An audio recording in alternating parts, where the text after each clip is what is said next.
தமிழ் சொந்தங்கள் அனைவருக்கும் வணக்கம். என் முப்பாட்டன் முண்டாசு கவிஞன் ஐயன் பாரதி எழுதிய புதிய ஆத்திச்சூடியின் அழகான வரிதான் எனது தலைப்பு.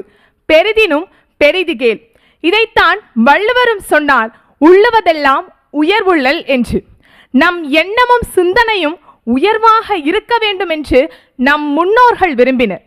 எதிர்காலத்தின் சிற்பி பாரதியின் நேர்கொண்ட பார்வையும் நிமிர்ந்த நன்னடையும் அவரது தொலைநோக்கு பார்வையும் அன்று இருந்த மக்களின் கற்பனைக்கு கூட எட்டாததாக இருந்தது.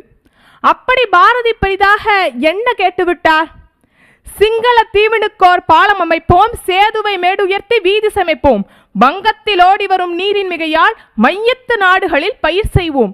இந்த பாடல் அவரது தொலைநோக்கு பார்வைக்கு ஒரு எடுத்துக்காட்டு. இது 18ஆம் நூற்றாண்டில் எழுதிய பாடல். இன்று 21ஆம் நூற்றாண்டில் இருக்கிறோம். 8 திசைகளிலும் சென்று ஏற்றுமதி இறக்குமதி வியாபாரத்தை பெருக்கிவிட்டோம். ஆயுதம் செய்யும் அளவிற்கு வளர்ந்து விட்டோம். சாலைகள் முழுவதும் கல்வி சாலைகள் வந்துவிட்டன. ஆனால் பாரதி கேட்டது இதை மட்டும் தானா? பாரதி இந்த சமுதாயத்திடம் 3 முக்கியமான விஷயங்களை கேட்டார். 1, தமிழ்நாட்டில் தமிழ் தலைமை பெற்று தலைத்திட வேண்டும் என்று கேட்டார். 2, ஏழை என்றும் அடிமை என்றும் எவனுமில்லை, ஜாதியில் இழிவு கொண்ட மனிதர் என்பார் இந்தியாவில் இல்லை என்றார்.